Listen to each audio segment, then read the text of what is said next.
Continuez, non, assez les enfants, si là, si ça va.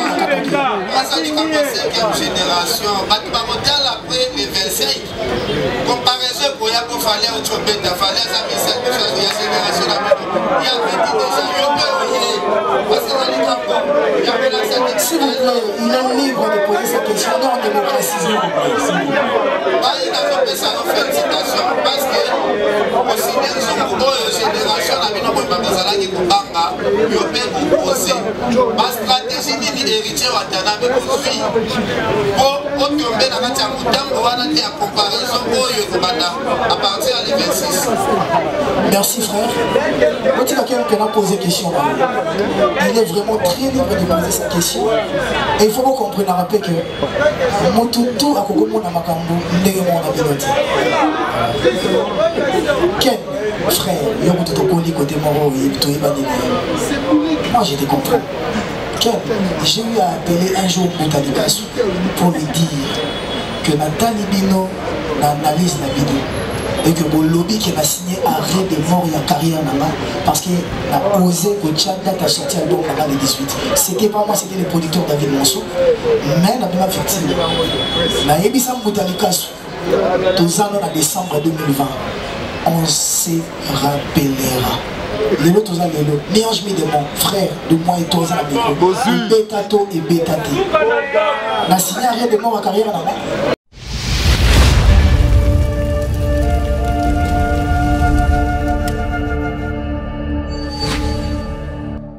Mais les autres ont héritier de lobby au routine de Castade. Mais au routine de Castade, il y a des hommes.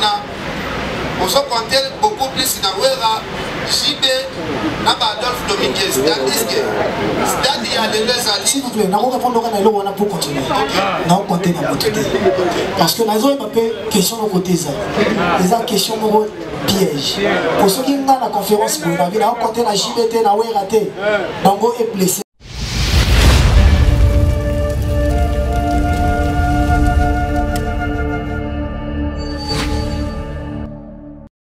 Concernant ça, c'est une décision. Ma réponse est revenue au blessé même. Si je réponds mal et revenue au blessé, papa chéri, te viens là-bas de la forêt. Après ça, il faut. Même ma femme, mais pour prendre la décision de faire mon concert au stade de Martyr, c'était une décision personnelle. Mon concert, c'est moi l'affiche. Pour preuve. Ah, au monde est l'homme, au monde est l'unité. Mais cela ne m'empêchera pas et pour rabaisser en rien de mettre en valeur les deux grandes stars de mon pays, les deux plus grandes stars selon moi, à mettre en valeur pour appeler ça ma chanson, pour la vendre aux abats. Sandra Fashion 3 étoiles. Sandra Fashion 3 étoiles. Sandra Fashion 3 étoiles. Sandra Fashion 3 étoiles. On pourra faire plus de 10-15 chansons. Imagine si je commence à compter déjà les chansons que les gens m'obligent à faire, comme Les Ivres d'amour, Gombe na Gombe, BM, Amour véritable, Désolé, toutes ces chansons-là, Tout en noir, DDD, et j'en passe. Vous verrez que c'est compliqué d'abord. Pour le choix des chansons, je ne suis pas le seul à faire le choix. Et le comité d'organisation fait le choix parce qu'ils sont avec le public, ils sont avec le fan, ils sont proches des gens. Et ils entendent aussi les réclamations des autres, des gens, des fans. Les musiciens aussi, l'orchestre, parce qu'on doit tenir compte aussi des musiciens qui nous accompagnent. Je n'aimerais pas être la seule star de l'événement parce que je ne chante pas seul. J'aimerais te dire pour clore, moi j'ai pas un groupe d'accompagnement.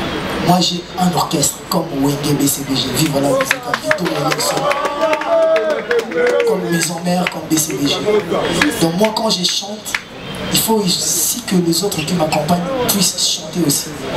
Donc j'aimerais aussi chanter des chansons où il y a des solos vocaux pour que les autres aussi puissent avoir l'espace, que leurs fans aussi le voient, pour que tout partager ces moments ensemble. Donc voilà. Et l'autre question c'était... Rapidement, pourquoi le choix des bandales? Le choix des bandales, c'est pas moi qui ai décidé. Le choix des bandales, c'est l'organisation qui a fait ça. Mais aussi, il faut le savoir, parmi les sponsors du concert, il y a Pigeon Vert. Pourquoi aller autre part qui est resté chez soi? Parce que Pigeon Vert, c'est chez nous. Pigeon Vert nous accompagne. Pigeon Vert a mis la main dans la poche pour contribuer à l'événement. Je ne voudrais pas aller chez quelqu'un qui n'a pas contribué pour l'événement. Donc voilà le choix de Pigeon Vert. Et je les remercierai toujours. Voilà, on aura tout le temps, je vous promets. Le micro, s'il vous plaît.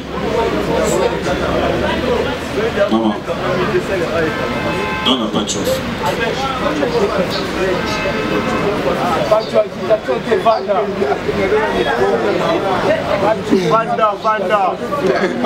Là, je donne l'occasion au caméraman, s'il te plaît. Voilà, merci. Alors, Riti Watanabe, la Polka, bonsoir. Bonsoir. Alors, au ici devant nous, la presse, Baouti, de partout, mais j'ai constaté une chose, l'être respecté ma mort. Tu peux faire le moine, tu peux faire le Beverkis, une minute de silence, tout le monde y a voté. Pour ne respecter ma mort. Ma question est celle-ci. Héritier Watanabe, la Polka, Motonatembe, on s'est préparé à conséquence pour affronter le 25 décembre. Parce que, Osaka, on a 2 albums. Osaka a 4 ans de carrière à la team de Wata. Est-ce que vous avez la force pour vous aller dans ma camp ou vous retournez de sa stade? La première des choses, troisième des choses. S'il te plaît. Ma camp est important pour toi. Tu as bien à début de poser 2 questions, tout le monde. Tout ce qui s'arrête sur le bon. Et je m'excuse, mon cher confrère, vous comprenez. Ma camp est très sérieux. Excellence, monsieur l'ambassadeur, Héritier Watanabe, vous êtes à stade. Jusqu'à maintenant, avant de m'habiller, ils allaient chaud, ils allaient vraiment faibles. Dans ce qui n'a pas foule à lobby, à côté de la chef coutumier, de Sololi. Mais, Tokéit, ils sont morts, ils ont somba ticket, dans la carte totale, il y a une peine. Dans ma sangambila, Ezati. Watanabe, Sugola. Dengan de la forêt, dengan papa chéri, papa Samaka. Merci. Voilà, cousin. Déjà, tout bandana, démo bandana. Oui, puis que Tito Vandi a événement sa conférence de presse. Et oui, Tito Vandi même dans carnaval des événements, événement un concert à Stade Martin. Donc, biso na tête na biso na tout Vandi ou dévancer biso peut-être une minute de silence ou un aussi mon pour la maman tu vas bon la terre pour na papa Verkis pour na mort na biso pour kufa na est etc. Et vous allez na concert ah oui ça juste une conférence de presse autour solo là donc question tout répondre après tous les cas mais makambola tout ça là on a événement bateau on a négligé bangona et baza bateau va pesa sens de ma carrière na biso parce que toyoka bango poto yemba baza bateau minene makasi et na bateau tout na tangi on a les deux artistes wana bango tout na zata na calibre ya mort bango tout baza plus grand que moi donc on a négligé bango voilà et c'était pas vraiment yonde ou même dans la terrain on a qui a négligé bango et surtout qui baza vivant sous des baza qui donc un respect au mort voilà et je suis désolé je pensais pas que c'était important tout ça là on avait bien qu'il était important tout ça dans la stade où il y a plus de 80 000 personnes ça allait vraiment les honorer donc voilà merci pour parler des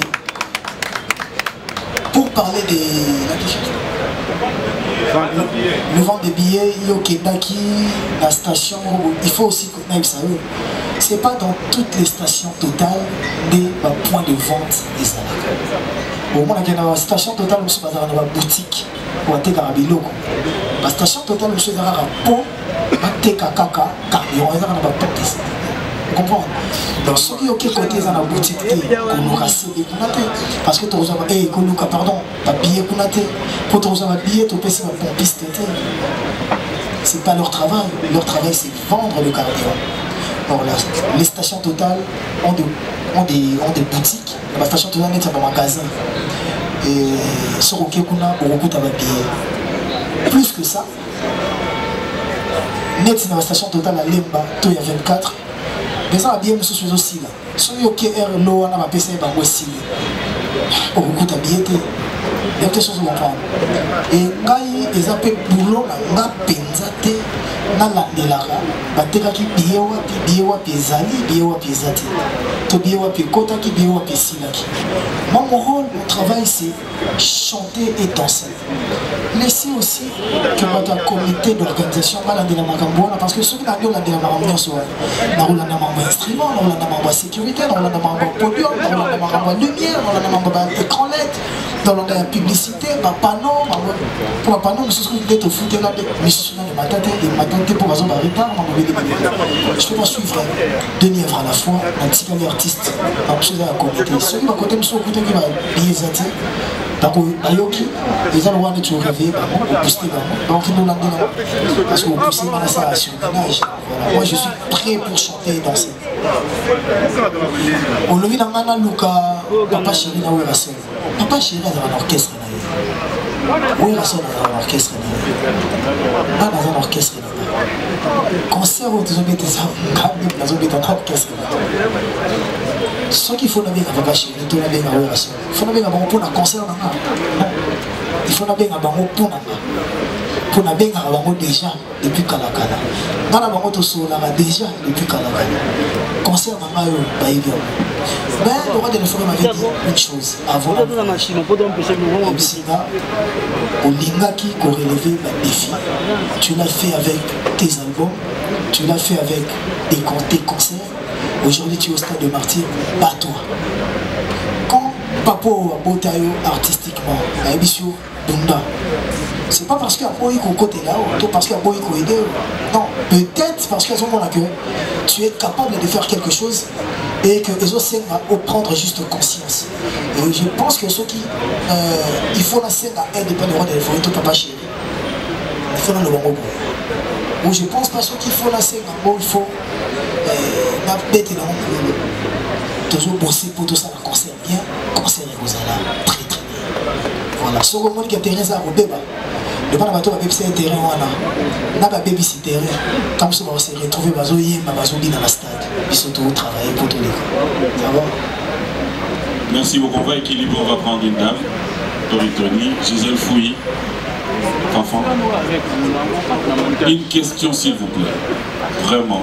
D'accord. C'est Gisèle Fouilly, Pénapitra, la TVS1, Paparazzi.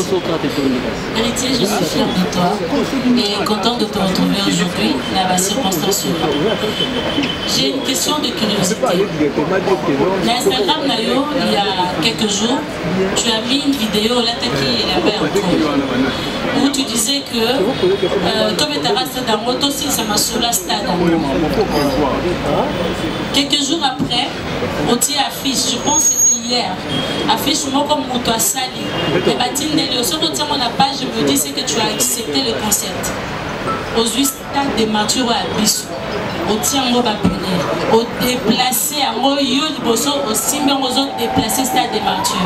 Alors que Bissou tout, ma pensée que après toi, il y a un autre artiste qui, en la personne de Frère Gola, qui va aussi jouer l'année prochaine. C'est quoi le lobby aussi les Samassolo à stade. Par là tu veux dire quoi? Nalingi vraiment la comprendre. Et puis c'est quoi le défi et héritier à Watanabe face à ces concerts du 25 décembre? Merci. Merci. Au moins que tout le monde a un bon concert à stade. Il y avait d'autres concerts qui étaient programmés. Officiellement, moi j'avais pas commencé la publicité. Parce que la légalité, nous tous aussi la campagne concert, puis bien concert, on a peine à au même moment. Pendant que on a peut-être quelques mois après. Je voulais vraiment laisser le temps que concert sur les cas. On a fait un effort de côté casus à 2-3 semaines pour que tout le monde accompagne. Et bien la main dans le FCMI, il y a affiché au Mataka après le 1er décembre. Bandroit de Mataka après le 1er décembre. Mais pendant que nous sommes dans les fanatiques faisaient des affiches de dengue là-bas. On a oublié dans tout ça des shootings photos. Ça veut dire que les fanatiques sont libres de faire des choses pour peut-être de polémiquer, de parler, de créer des rancunes. Ils sont libres, ils ne sont pas dirigés, ils ne sont pas gérés. Mais moi maintenant, je ne suis pas fanatique d'Héritier. Moi, je suis artiste. Donc, ce fan à ça, il est là aussi qu'on a essayé. Parce qu'on a une boule, on a des stades, on a des routines. Pour la boule, il y a des routines, il y a des routines, on a la samba, pour le roi de la forêt, il y a des stades, il y a des cadeaux, il y a un cadeau anniversaire à Noël. Des routines, il y a un petit champ, on peut avoir un champ, dans le stade, tu as un terrain négatif. Des routines, il y a un champ, tout ça, on a un terrain, on a un côté comme ça.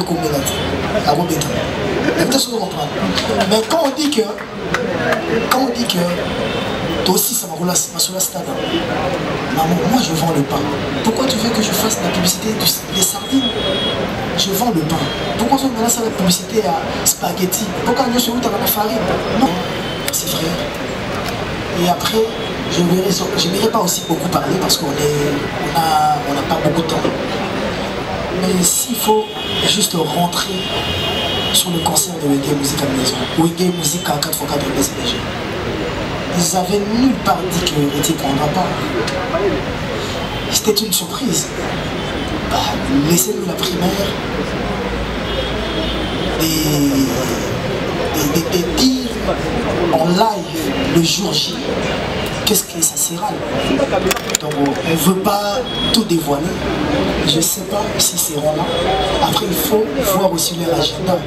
Je ne sais pas si c'est là ou si c'est pas là. Mais jusque là je ne suis pas mieux placé à dire qui sera là, qui ne sera pas là. Mais pour être clair, dans mes calculs il y avait Inospi, mais il va manger avec les orphelins à Goma. Vous verrez que peut-être tu veux avoir quelqu'un, mais cette personne-là aussi est star. Cette personne-là aussi est occupée. Cette personne-là aussi a son agenda. Et c'est pas facile d'avoir tous les gens que je veux avoir. C'est pas facile pour moi. Mais Inch'Allah, comme on dit, vous allez voir ce qui sera, ce qui se passera. Isaac Maï, merci beaucoup. La Boulga, très heureux qu'on partage ces moments ensemble, que tout soit quand même ici au Zanabo. Sinon, j'aimerais poser une question aux producteurs, aux organisateurs. Parce que c'est vrai que les stades des martyrs, ce n'est pas une mince affaire comme tu venais de le dire tout à l'heure. Quelle est la capacité des instruments que nous aurons ces jours-là dans les stades des martyrs? Parce que ceux qui héritent à pour ça yemba, il faut que ce son est bien, il faut que ce musique est bien. Oh, bah tu vas aussi bien là. Est-ce que Colonna, pourquoi c'est les capacités n'importe quel instrument où on met les bisous dans le stade où il faut convaincre bateau, capacité à lumière ni on met les bisous dans le stade où il faut convaincre bateau. Et puis il y a ça. Hier je vois Koui, Trace, Pigeon Vert et consort. Héritier pour la nini, sponsor et Pelé Balandi au Ténasima pour les 6 grands événements où il y a la date et les 25 pour dans la tout le monde attend sur la société et la communication pour la Cathy tout dans la tout le monde la société des soucis à Minéné et on dirait à tout accompagner au Téné le Gouana. Merci beaucoup.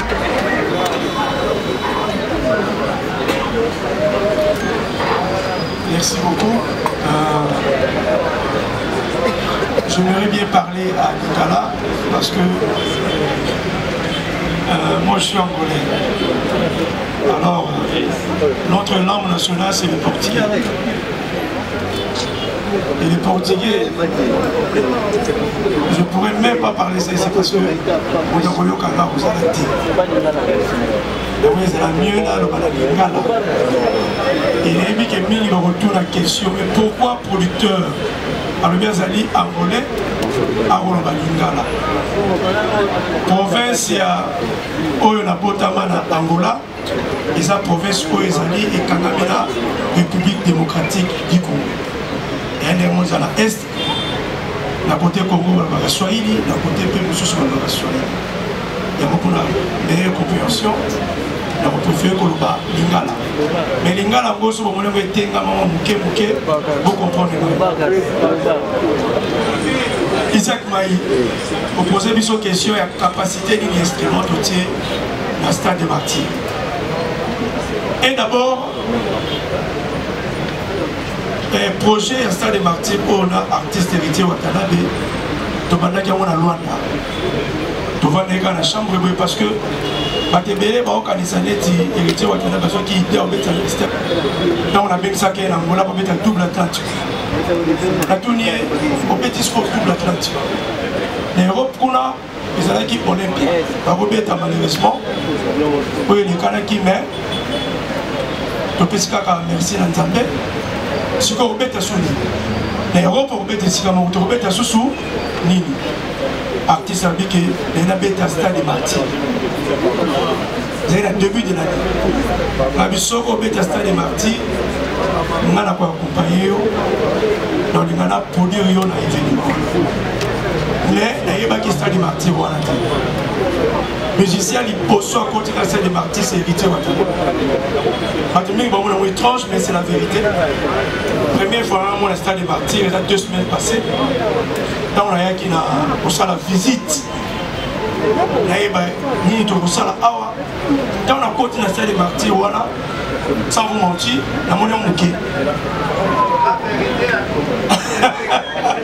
namoni yo moke pourquoi peut-être que bato bakomona na côté bato 80 000 personnes tout ressort namoni yo moke na sens ya organisation nini tokosala ko côté déjà instrument tosalaki visite à la Congo démocratique na kolobate que na Congo bainstrument ezali te bakongo bainstrument ezali mais tolingaki instrument moko boye oyo kokende na rumba congolaise bainstrument oyo eza pena ya pou pou pou. Alors topréféraki kozwa brésilien nayebiki mingi bakolobaki tokende yango likolo mais c'est la vérité eloko moko bangolais bayebi kosala bayebi kokosa te bayebi polémique te bayebi nde kosala mosala côté instrument tozwa babrésilien bainstrument euti libanda eyaki na Angola na minute oyo eza na nzela ekoya po ekota awa na Kinshasa tolingi kopiblia yango te tolakisa camion yango ezokota na frontière tout consort. Capacité ya instrument toza na plus ou moins na 500 000 kW ya instrument oyo tokotisa na kati ya stade Martyr. Musique ingénieur de son nango oyo kosala son héritier Watanabe c'est un Brésilien. C'est pas la première fois que la son héritier Watanabe qui vient bakomi tuna. Pourquoi parce que ingénieur de son à la Congo démocratique mais rejoue à Libanda. C'est qui choix ya producteur, c'est qui choix artiste était. Parce que déjà la bête c'est moi mingi na Angola. Nazoye kaka ingénieur oyo asalaka son na Angola. On a préféré qu'il a mémoire à la Congo démocratique. Pour l'échange culturel. Côté lumière, tolingaki tosala cohésion culturelle na makambo etali organisation na biso. Tozui ingénieur ya lumière ya Congo démocratique. Mais ça qui fait choix na ngai. Ça qui choix artiste. Parce que nazo ki ta ya kotambola. Na kenda ki la maison tout ya lumière ya Kinshasa, la maison tout ya lumière ya son ya Kinshasa, na la maison tout ya podium. Côté lumière, tu retravailler na Manon combien d'entreprises Sonolight. Alors, côté podium Pélingawe Angola. On avait dit non d'abord la Kinshasa, la podium les à Kinshasa. Tu préférais qu'on travaille na Kenji Sono. Donc on a que la référence aussi côté organisation et ça ma référence Mogo Oyo Bino Boyebi a on a qu'à marcher la biso. Podium est assuré par Kenji Sono, lumière est assuré par Manon, et instrument est assuré par un Brésilien. La qualité est beaucoup à la décité. Instrument peut-être que la Rolbate c'est pour la première fois. Bon, jamais la organisé l'activité awa, mais la Oyonga la moni et pour la première fois depuis que Stade Martyr et Stade Martyr Boyoka instrument Yandemo. Merci. Isaac Yona Matumboli.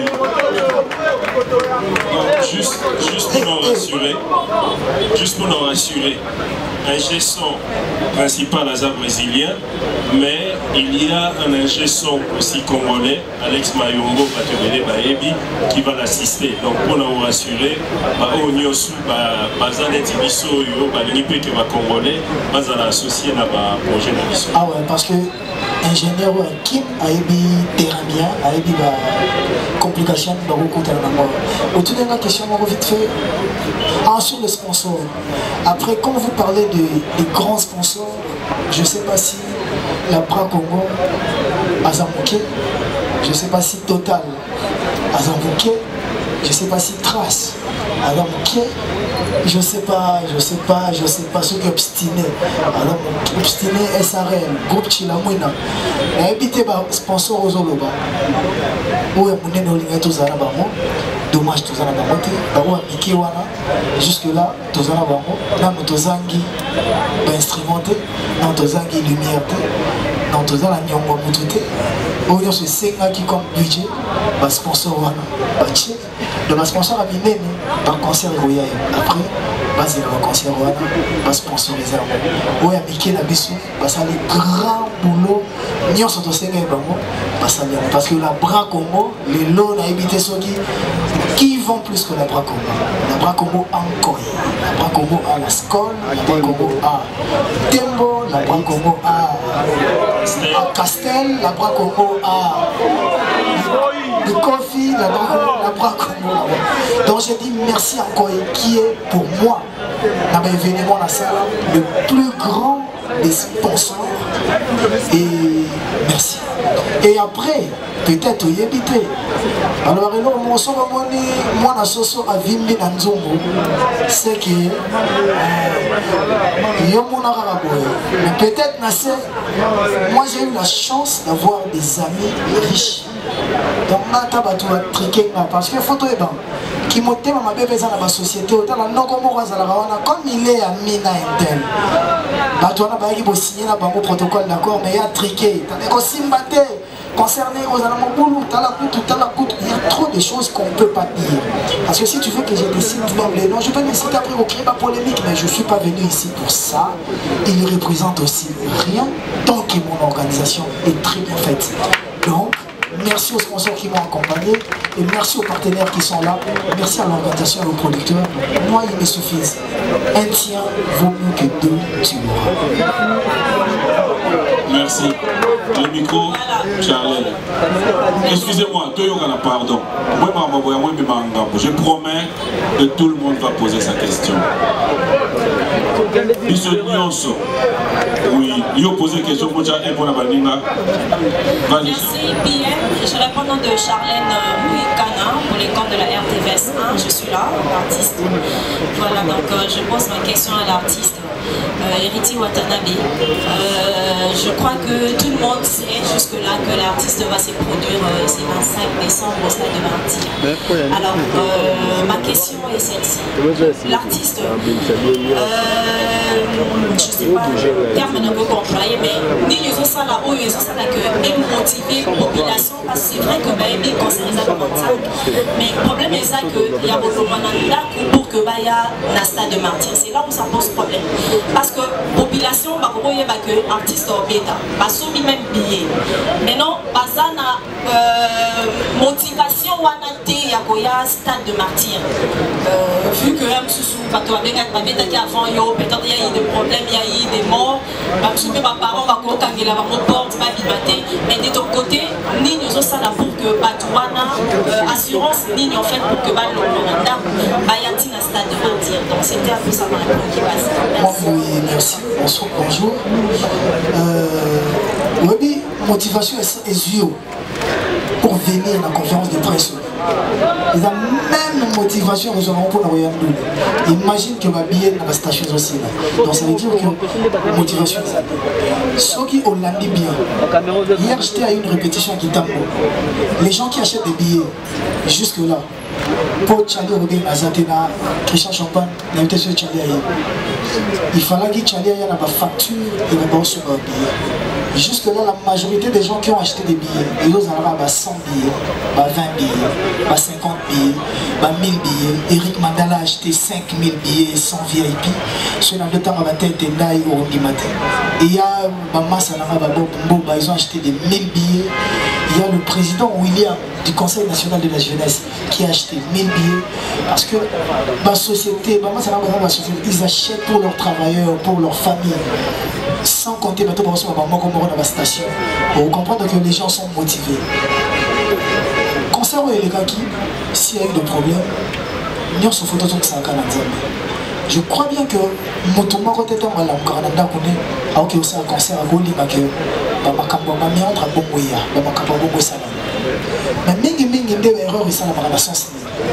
j'ai vécu ça dans mes amis. Pour être dans un concert à Siwambata. Bâti instrument, bâti sécurité. Mais quand Ouera part, toute la sécurité part avec Ouera. Na musicien, na fanatique, tout est en sécurité. Vous avez dit que il faut en aller là, au Kaba, cascade. Moi qui te parle, un jour j'ai failli perdre la vie. Un concert où on s'est retrouvé dans le port, on j'ai le chaos, dans mon bébé. J'avais au moins fait mon politique personnelle. Mais elle est là dans ça. Tant que l'événement est là, il faut qu'il y ait la sécurité. Ceux qui sont artistes, leaders, accueillent. Par contre, ils vont profiter de la là-bas. Et Mingi, patron de la société, il y a sécurité, il se comporte en star. Or, il faut qu'il la débattre. Il faut battre la bateau.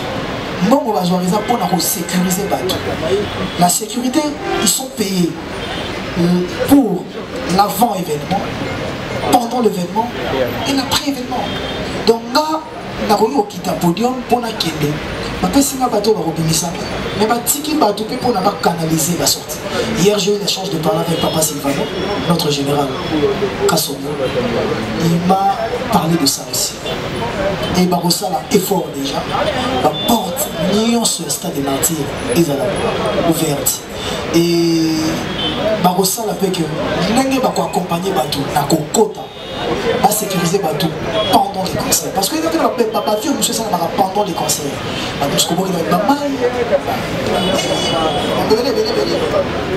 Et après les concerts, ils vont accompagner les gens. Et tout peut pas concert. C'est une fête.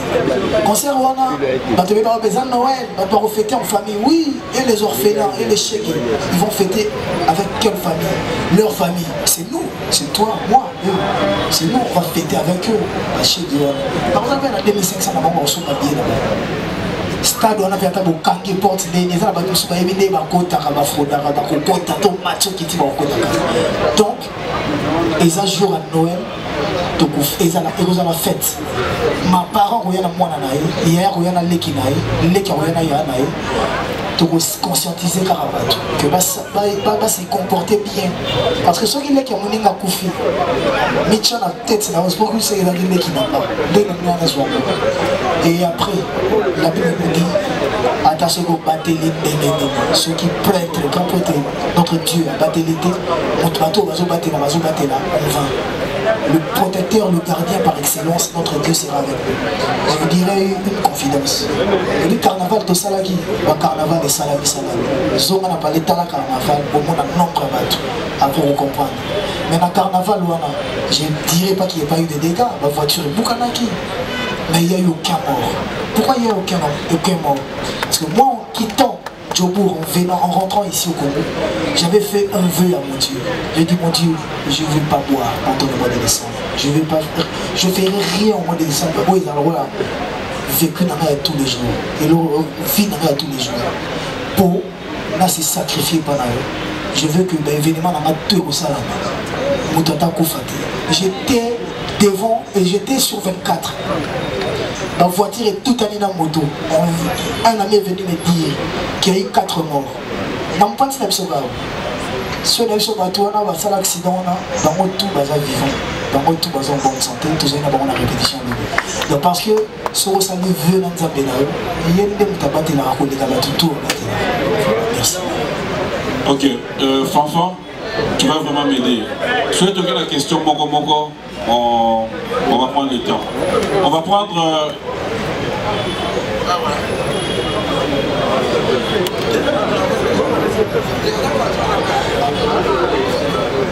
J'aimerais qu'on prenne une série de 3, Fanfan, s'il te plaît. J'ai compris que l'artiste a vraiment envie de parler. Donc, on va prendre une série de 3. Tu vas m'aider. Par exemple, micro des à côté, aujourd'hui 3. Les autres gars, la Katika, tu prends 3. Les autres, on a 3. Comme ça, on fait l'équilibre. S'il te plaît. Bonjour, tu vas t'ablamer. Une série de 3. À poser, on doit faire poser et on va aller. Bonjour, frère. En tout cas, merci. Ceux qui n'ont fait assurance T, les lots, l'après-midi, on va annuler comme ça. Donc, si on va annuler en côté, au moment où il va au podium, ça veut dire que le concert est assuré. Donc, là, on a un micro, on a le merci. Enfant. Bien. Bonjour, Wata.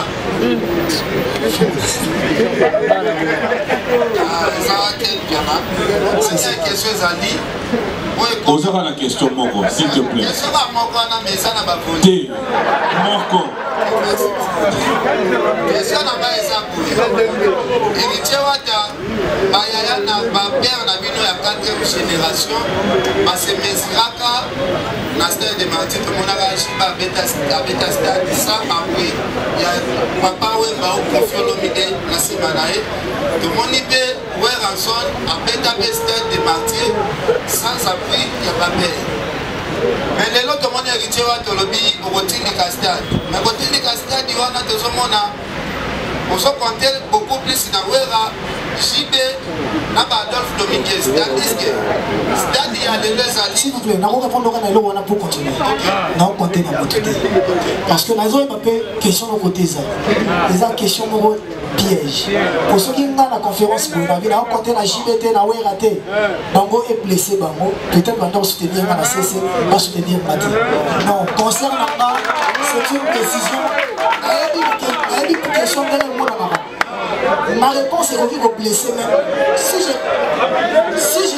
Si je réponds mal et qu'on dit au blessé, papa chéri, te viens là-bas de la forêt. Après ça, il faut même ma famille en Rome. Mais pour prendre la décision de faire mon concert au stade de Martyr, c'était une décision personnelle. Mon concert, c'est moi à l'affiche. Pour preuve, ah, au monde est long, au monde est limité.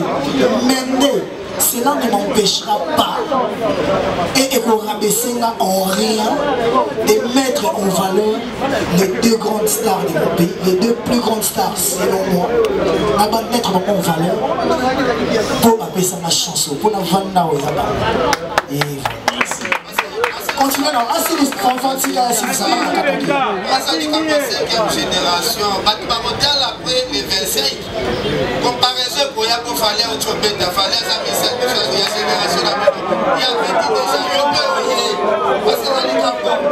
déjà, s'il vous plaît, il est libre de poser sa question dans la démocratie. Il a fait sa félicitation parce que aussi bien son génération, la vie n'a pas besoin de Kubanga, il a fait aussi. Ma stratégie ni héritier Watanabe construit pour tomber dans la Tiamoutam, on va la comparaison à partir de 26. Merci frère. Quand il y a quelqu'un qui a posé question, il est vraiment très libre de poser sa question. Et il faut qu'on comprenne à rappeler que Motutu a Kokomo na Makambo, Ndegemo na Biloti. Ken, frère, moi j'ai des comprends. Ken, j'ai eu à appeler un jour Boutalikas pour lui dire que Nathalie Bino n'analyse la vidéo. Et que le lobby qui a signé arrêt de mort et en carrière parce qu'il a osé que Tchadda a sorti l'album le 18. C'était pas moi, c'était le producteur David Monceau. Mais la même victime. La Ebissam Boutalikas, tous ans en décembre 2020, on se rappellera. Les autres, les autres, mélange de mon frère, de moi et toi, Bétato et Bétaté. On a signé arrêt de mort en carrière. Si on a arrêt de mort en carrière, il y a mort et même dans la stade. Vous comprenez que quand on veut bien faire les choses, on le fait. Moi, quand j'ai fait mon concert ou quand j'ai sorti mon album, j'ai visé personne. ma concert il est mis avant moi. J'ai dit félicitations. Moi quand j'ai fait mon concert, ils ont rapport na défier ma bétité. Ils ont pour défier héritier. Na autre héritier. Est-ce que tu es capable de bien faire ou de faire quelque chose? Et dimanche, ce héritier est capable de faire quelque chose. Maintenant la polémique, qui ça va pas polémiquer, qui va pas Lukato yemba bien. Toyemba koleka, tobina bien, tout ça la koleka. Mais moi je suis mal placé, pardon, de polémiquer sur des événements pareils. Mais il y aurait tenir qu'à que l'idéologie au fallait de mettre les stades, ils ont déjà fait parce qu'on est à la dernière semaine. Tous là et Coca. Même carnaval, on dit que tu vas dans le maquet. Si tu as carnaval aussi, moi j'ai un carnaval au moins dans la vidéo, n'est-ce pas? Mais pour ça, il y a une analyse. Il fallait qu'il y ait un carnaval et tout le tcha-tcha-tcha. Pour ça, il y a une analyse. Quand ça vous arrange, vous faites des analyses. Quand ça ne vous arrange pas, vous ne le faites pas. Mais nous, on est habitués, frère, nous, on est habitués à le prendre comme ça. Quel peut-être il vend plus mieux que peut-être finance nos avantages. Parce que même dans l'attaque, les autres types de fanatiques n'ont pas prouvé qu'elle. Donc voilà que je me prends pas mal. Frère, l'idéologie nous les a prêts. On va voir après le concert. Rendez-vous le 26.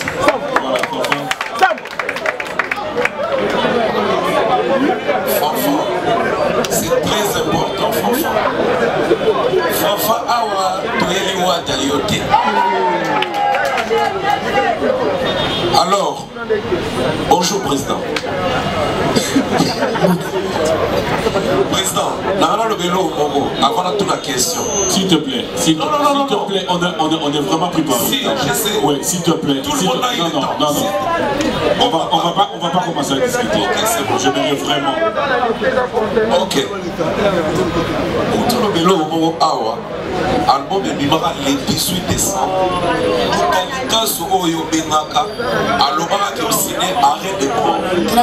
Boutanika, je t'ai dit analyse na bino. Voilà. C'est moi qui ai fait la promotion sur internet des Mi-Ange Medemo. Tout le monde a aimé avoir. Et puis on va fêter. Si on a toute la question là-bas. Ah, on a t'aboché mon nom quoi de retourner. Si on a toute la question là-bas.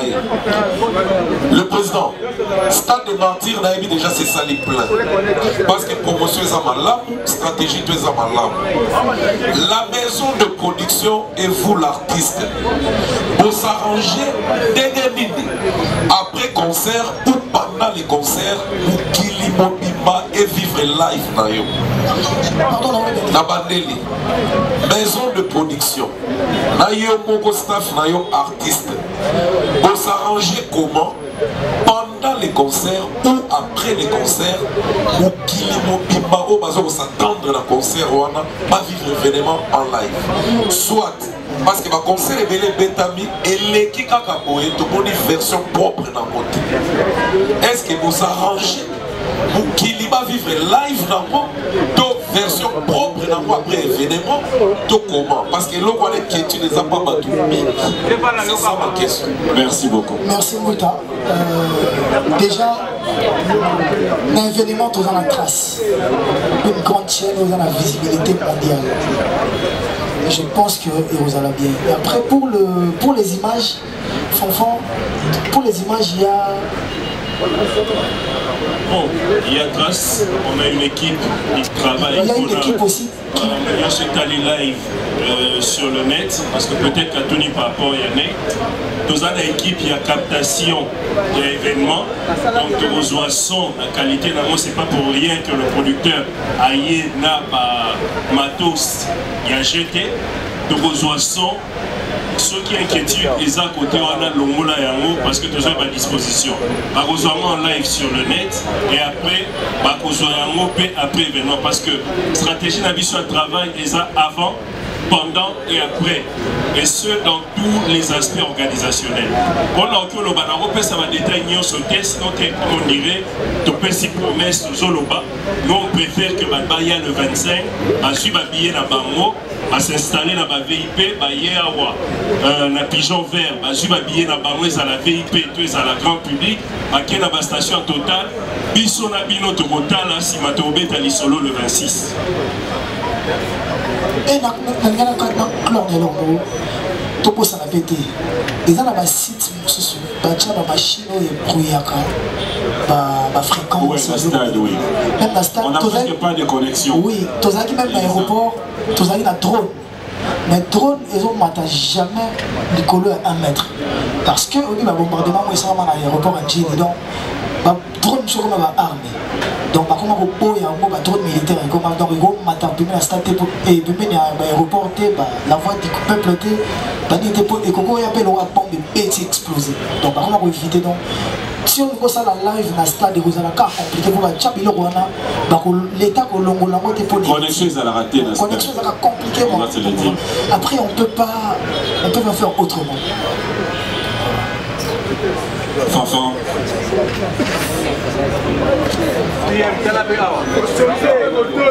Fanfan. Toyokandaki to bani pour 3-3-3. Maman déjà, je suis maman Zui dans la discussion avec maman que... Ça va. Bonjour, c'est Watanabe. Et félicitations pour notre bébé. Ah, merci. Question là-bas, ils ont mon exemple.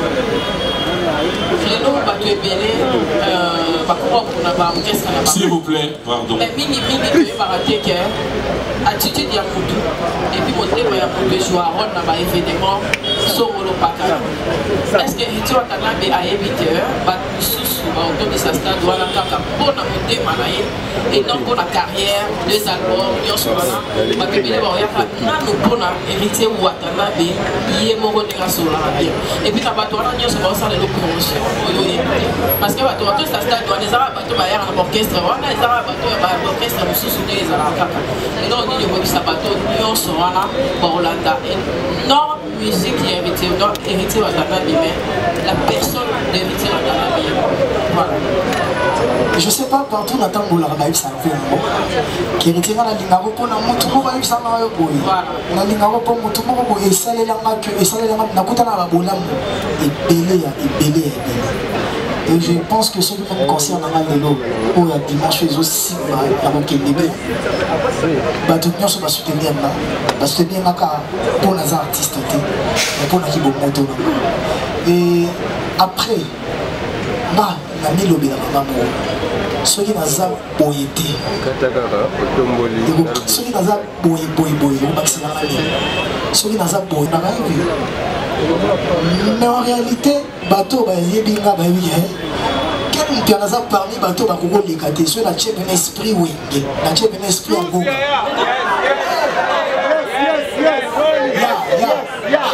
la résonance de la forêt Can I speak in my language? La personne me venait la citer, la question, il n'y a pas de personne dans la citer. S'il vous plaît, oui. Depuis 3 ans, héritier, Wata et Boto la Tembe. Maintenant, on a ça de Mathieu. Toujours c'est la Wata, héritier ou Boto la Tembe. Parce que ceux qui ont dit héritier, toujours on a déjà rappelé la gamme. Il faut éviter ceux qui peuvent ça. Ceux qui sont Wata, Boto la Tembe. C'est ça. En plus, Bisso reste trop coup d'accord.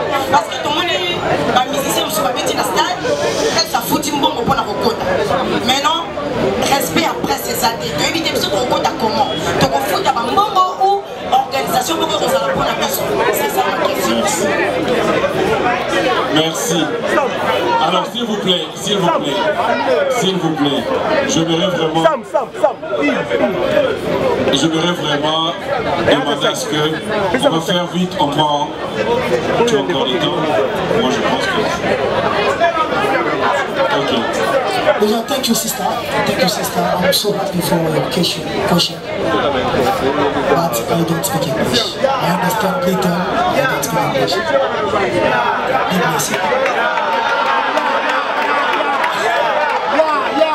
Je dirais ceci. Sincèrement, on a émoni kotoza. Parce que héritier, pendant la wata, bazan n'est pas mort. Même moto na TMP, comprends, bazan a facette na mort. Oh voilà. Mais na stade on a fait na zana ngani oso. So na tigi mort di banda na ozanda. Dans na stade on a au moment d'héritier, au moment na wata, au moment na moto na TMP, au moment na au moment na ngana ndenge na matu. Et oyo non chose important à ça. Tu ressens un programme d'ambition. Mais ce qui est exigeant, ça va faire peur aux Africains. Merci. Pour entrer à Brest, non, on a fait beaucoup de américains. Vous avez un transport à la maison. On a Soudan, on a créé moins cher. Mais il faut tout respecter Brest. Soda foot à rater la match, foot à rater transport, policier,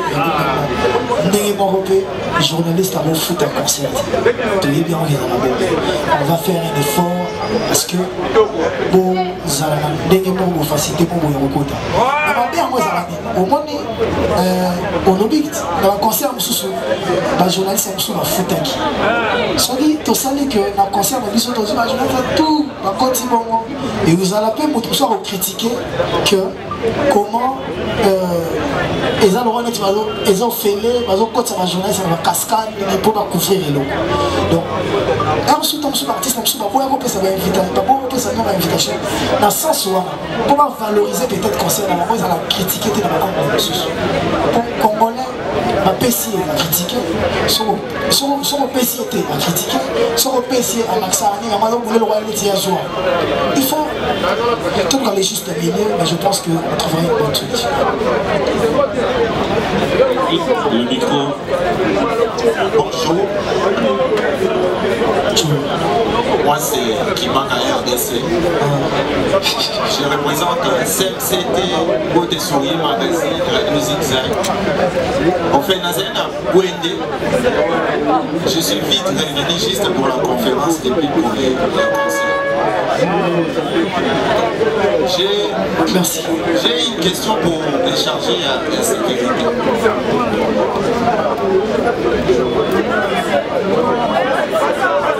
Techniquement, les stades de Martyrs, ils ont 24 portes, 24 entrées, mais souvent dans le concert, depuis que Togo va fumera à 2 entrées. Souvent par rapport au grand concert Yawata, au fumera à 2 entrées, ils ont mis une entrée dans Willerina pour ma vie. 2 entrées, ils ont fumera pour fou les bélés quota. Pour formulation entrée pour éviter que au monde depuis 9h 17h debout c'est fatigant au monde à zone d'appareil comme ça. Ok, merci. Pour la rentrée, tous allons rentrer à Kassavubu, eux vous allez opérationnel. Tous allons rentrer à Wamata, eux vous allez opérationnel. Et puis tous allons rentrer à Willeri, eux vous allez opérationnel. Donc toutes ces entrées là seront opérationnelles. Merci.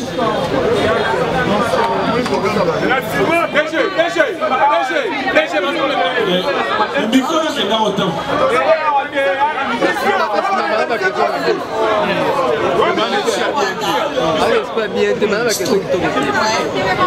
Président, on te met pas ça les comparatifs par rapport à tension d'ailleurs parce que les gens pas péter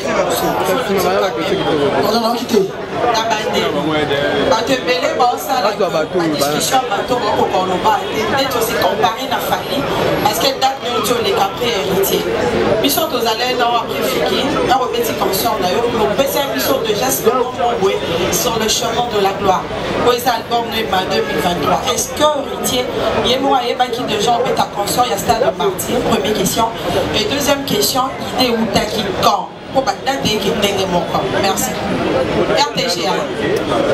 Bon après Au Monigaton, on a le chemin de la gloire. Quelques jours après, on annoncera déjà, car en décembre 2021, on annoncera un concert pour 2022, juin 2022. Après quelques mois, là où on a que Wingé est programmé concert pour le 30 juin. J'étais obligé de décaler mon concert. Et là, tout le monde qui mieux dans un pays tout le monde, par rapport aussi à nos voyages, on avait prévu dans le bébé. Nakoki kobeta musique te pour moto salé ngape basala. La comparaison n'est pas raison. Peut-être pas tout pour polémiquer les femmes, ils ont droit, c'est de leur droit. Mais là, la salle qui est boule là-bas, et ils ont ça là, un peu caratine et la boule. Donc ceux qui ont trouvé un concert, je dirais bravo. Et comme tout le monde, ceux qui ont l'équipe bien, peut-être les gens auront aussi le courage de dire bravo. Voilà, merci. Voilà, les amis, nous allons vraiment nous mettre d'accord. Il y a un cocktail qui est prévu, qu'on va partager avec l'artiste. Et comme vous le savez, dans chaque organisation, on prévoit toujours, oui ça va arriver, on prévoit toujours, moi gestion, il y a presse, moi transport, alors s'il faut comprendre les temps, on est vraiment pris par les temps. La compréhension de la mission na bino, nous aura 3 personnes. Mais la choix la bino moko. S'il vous plaît, s'il vous plaît. Ok, on prend 5 personnes. Mais s'il vous plaît, ils allons vraiment choix la mission. Non, non, s'il vous plaît, nous aura arranger 2 personnes. Et vous prenez les pénales. S'il vous plaît, expliquez le pourquoi. On doit partager un verre. Arranger Oyo vous prenez 2 personnes. Arranger Oyo tozui 2. Arranger Oyo tozui 2. Tozui ici là Moutoupo Kuna. Bon, 2 Pekuna, c'est bon. 2 Pekuna. Allez-y. C'est bon. Mais il y a mon confrère de télé, c'est obligé quand même. La problématique est bonne. Non, s'il vous plaît, on y va. Merci beaucoup. On va pour tout match. Le temps. Merci beaucoup. C'est Zachary Mwamba, tous sur la télévision et Tumba TV officiel. Le seul et l'unique journaliste oiseau, c'est la promotion de la carte stade pour la concert. Vous voyez. Merci beaucoup. S'il vous plaît, la question. Ok. Merci beaucoup. Héritier Watanabe, c'était la carrière solo. 2 albums. Mi-Ange, Retirada, Mi-Ange, Mi-Démon. Est-ce qu'ils ont très doté pour Beta Stade Marty? Pourquoi on a toutes les questions? Il y a un ancien collègue Nayo Obadima, je peux même citer les noms, entre autres, Bill Clinton, Ferrigola, Lacoste, Maïsoufa, Ok, Massali, Sixé, Yamakasi, Banzemo, Beta, s'il vous plaît. Même mon côté à Kanisa qui même quoi affronter Stade Marty. So, Héritier Watanabe, Nini et Meyo, au ciné, ils ont pour Fali, pour Beta qui, la pena Beta, pour la dernière fils Yawenge, la première fils Yawenge a pas affronté Stade Marty. Merci beaucoup.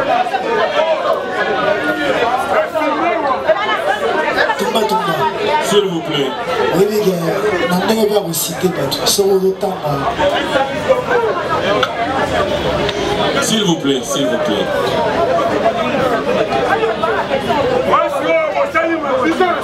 Tumba. Et puis, il y a un éleveur au temps à sur le temps à Bill Clinton, va faire éviter au sein de sa banque, on va battre.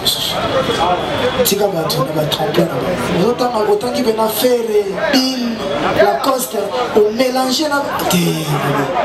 Mais, tous on a terrain. Ouais, les moutons se promènent ensemble, mais ils n'ont pas tous les mêmes prix. Il faut pas s'éviter. Ok, c'est là pendant on répond de tes élèves. S'il vous plaît, s'il vous plaît. Maï, qu'on calculait dans les 2 albums. Je l'ai peut-être dit dans ma émission, monsieur Sou. Lélo, comme presse mon Mbapeza, on a profité dans le monde. Qui vous dit que quelqu'un qui a 6 albums vaut plus que celui qui a 2 albums? Ou qui vous dit que quelqu'un qui a 10 albums vaut plus que celui qui a 3 albums? Qui vous a dit ça? Est-ce que Kofi Olomide vaut plus que Michael Jackson qui a moins d'albums que lui? Et où t'as vu bon? Le nombre d'albums importe peu. Michael Jackson n'a limité qu'à 10 albums. Sur autant de Bad, de Thriller, de Dangerous. Vous comptez au moins qui est sur 7, 8, 6. Imagine. Et surtout quand il y a Dangerous, Bad, Thriller, Story. Au moins qui est au groupe dans 4. Il est déjà. Donc on comprend qu'il est déjà 4. Mais Michael Jackson va avoir 10 albums, il va cocaïne na état, l'équipe va de loin. Vous comprenez? Voilà. Maï, Naruto, l'histoire que Papa Chéri a fait le stade de martyr avec 2. Sandra Fashion 3 étoiles. Sandra Fashion 3 étoiles. Sandra Fashion 3 étoiles. Sandra Fashion 3 étoiles.